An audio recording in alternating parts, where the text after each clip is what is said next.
नमस्कार मंडळी, स्वागत आहे आपल्या एका नवीन ब्लॉगमध्ये. मी प्रतीक्षा तुमचे स्वागत करते. चला तर मग आज सकाळी सकाळी तब्येत बिघडलेली होती, ताप सर्दी खोकला. आता एकाला झाला म्हणजे सगळ्यांनाच होणार, म्हणून त्यात काही नवल नाही. तर थोडंसं बरं होतं म्हणून मी सकाळी सकाळी कामं करून घेतले. तर सगळ्यात आधी मी सगळ्यांना चहा वगैरे देऊन दिला. सगळ्यांना दिल्यानंतर अहोंना पण चहा वगैरे दिला. अहोंनी पण चहा पिला. तर त्याच्यानंतर आम्ही पण चहा घेतला. तर आम्ही सगळेजण ब्लॅक टी पितो आणि रितिशाला दूध देतो. दूध बिस्किट खाल्ले तिने आणि मग मी चहा पिला. त्यानंतर लगेचच मग स्वयंपाकाची नाश्त्याची तयारी. नाश्ता हे रोजच बनवावं लागते सकाळी सकाळी. तर त्याच्यासाठी मग आज रस्सा कुटके बनवायचं ठरवलं.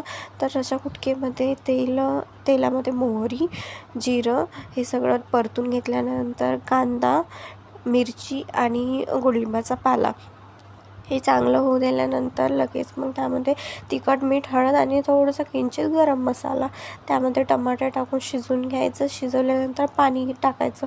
पाणी टाकल्यानंतर लगेच उकळी येऊ द्यायची. उकळी आल्यानंतर रात्रीच्या ज्या पोळ्या उरल्या होत्या त्या मी टाकून दिल्या त्यामध्ये. पोळ्या टाकल्यानंतर पण एक छान मोठी उकळी येऊ द्यायची.